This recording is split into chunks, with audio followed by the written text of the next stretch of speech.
नमस्कार। चलिए आज चलते हैं एक ऐसे सफर पर जो हमें ले जाएगा हिमालय की ऊंची बर्फीली चोटियों के बीच, जहां बसता है बद्रीनाथ धाम। ये हिंदू धर्म के सबसे पवित्र तीर्थों में से एक है। एक ऐसी जगह जहां पहुंचकर लगता है मानो आस्था, प्रकृति और सदियों पुरानी कहानियां सब एक साथ सांस ले रही हों। अपनी बात की शुरुआत हम स्कंद पुराण के इस एक वाक्य से करते हैं।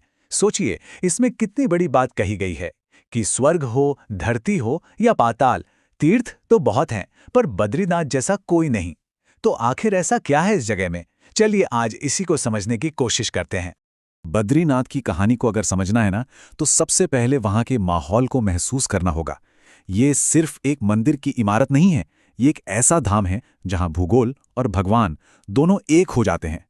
यहाँ का हर पहाड़, हर नदी अपनी एक अलग कहानी सुनाता है। जरा सोचिए, 10,000 फीट से भी ज्यादा की ऊंचाई, चारों तरफ बर्फ से ढकी चोटियां और उनके बीचों बीच कल-कल बहती पवित्र अलकनंदा नदी के किनारे बसा है ये दिव्य मंदिर। यहाँ की हवा में ही एक अलग सी शांति है, एक अलग सी ऊर्जा है जो इस जगह को वाकई में बहुत खास बनाती है।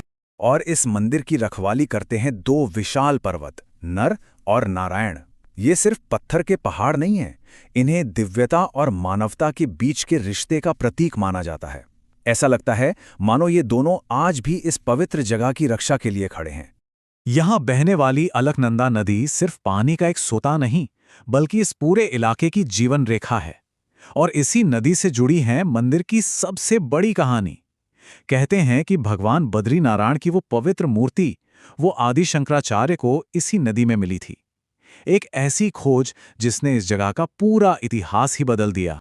तो ये तो हुई भूगोल की बात, पर इस जगह की असली आत्मा तो इसकी कहानियों में बसती है। वो पुराने कथाएं जो यहाँ की जमीन के जर्रे जर्रे को पवित्र बनाती हैं। सबसे मशहूर कहानी है भगवान विष्णु की तपस्या की। कहते हैं कि जब वो यहाँ गहरी साधना में डूबे थे तो उन्हें हिमालय के कठोर मौसम का कोई होश नहीं था। तब माता लक्ष्मी ने एक बेर यानी बद्री के पेड़ का रूप लिया और उन्हें तेज धूप और बर्फबारी से बचाया। उनकी इसी भक्ति से खुश होकर भगवान विष्णु ने इस जगह को नाम दिया बद्री का आश्रम। एक और कहानी भी है जो विष्णु के ही दो अवतार नर और नारायण ऋषियों से जुड़ी है। माना जाता है कि वो एक पवित्र आश्रम की खोज में हिमालय आए थे और उन्होंने ही इस जगह की स्थापना की थी। तो आप देखिए, इस जगह की आध्यात्मिक जड़ें कितनी गहरी हैं। अच्छा, तो ये तो थी पौराणिक बातें। अब चलिए जरा कहानियों से निकलकर इतिहास की ओर बढ़ते हैं, क्योंकि एक वक्त ऐसा भी था जब ये पवित्र जगह लगभग गुमनामी में खो गई थी। फिर आए एक महान संत जिन्होंने इसे दोबारा जीवित किया।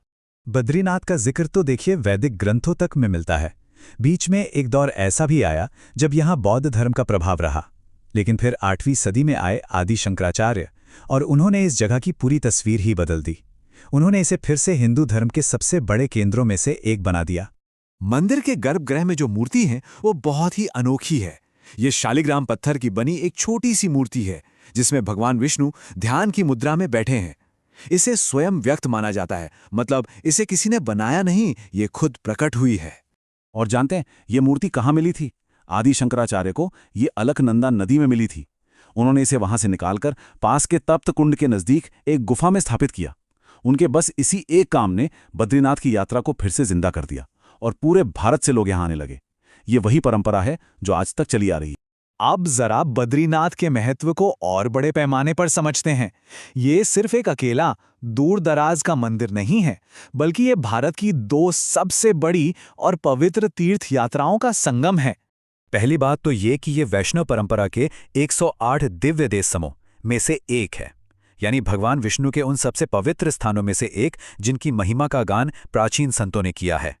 और दूसरी और सबसे बड़ी बात, ये अखिल भारतीय चारधाम यात्रा का उत्तरी कोना है। एक ऐसी यात्रा जो भारत के चारों कोनों को जोड़ती है। पूर्व में पुरी, दक्षिण में रामेश्वरम, पश्चिम में द्वारका और उत्तर में हमारा बद्रीनाथ। ये पूरे देश की आध्यात्मिक एकता का प्रतीक है। और इतना ही नहीं, बद्रीनाथ हिमालय के अपने चार धाम, जिसे छोटा चार धाम भी कहते हैं, उसका भी एक बहुत अहम पड़ाव है। इसमें बद्रीनाथ के साथ केदारनाथ, गंगोत्री और यमुनोत्री आते हैं। और यही बात बद्रीनाथ को सबसे अलग, सबसे अनोखा बनाती है। सोचिए, ये भारत का इकलौता ऐसा मंदिर है जो बड़े वाले चार धाम और छोटे चारधाम दोनों का हिस्सा है। ये दोहरा सम्मान इसे भारत के सबसे महत्वपूर्ण तीर्थों में से एक बना देता है। लेकिन बद्रीनाथ की कहानी सिर्फ इतिहास और पुराणों में कैद नहीं है। ये एक जीती जागती कहानी है जो आज भी चल रही है, मौसम के साथ और भविष्य की कुछ भविष्यवाणियों के साथ। देखिए, हिमालय का मौसम तो अपनी ही धुन में चलता है, इसलिए बद्रीनाथ मंदिर साल में सिर्फ 6 महीने ही खुलता है, अप्रैल से नवंबर तक। सर्दियों में यहाँ इतनी ज्यादा बर्फ गिरती है कि वहां पहुंचना नामुमकिन हो जाता है।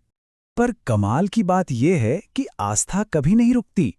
जब बद्रीनाथ के कपाट बंद होते हैं तो भगवान की उत्सव मूर्ति को बड़े आदर के साथ पास के जोशीमठ में नरसिंह मंदिर ले जाया जाता है और अगले 6 महीने पूजा अर्चना वहीं चलती रहती है।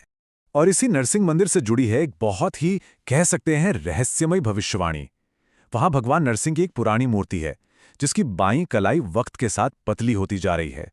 कहते हैं कि वो हर साल एक धागे जितनी पतली हो जाती है। अब सवाल ये उठता है कि जब वो कलाई पूरी तरह टूट जाएगी तब क्या होगा?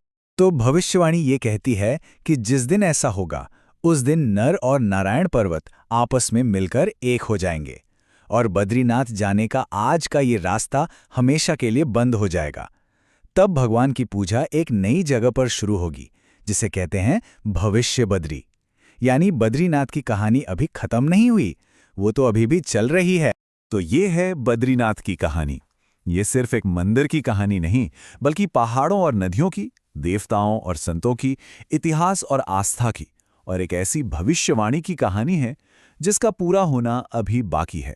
ये समय के आर पार एक गहरा आध्यात्मिक सफर है। ये सब जानकर मन में एक सवाल जरूर उठता है कि आखिर किसी भी जगह को पवित्र बनाता क्या है?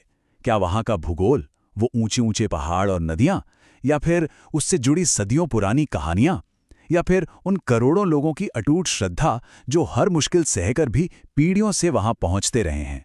शायद इन सभी से मिलकर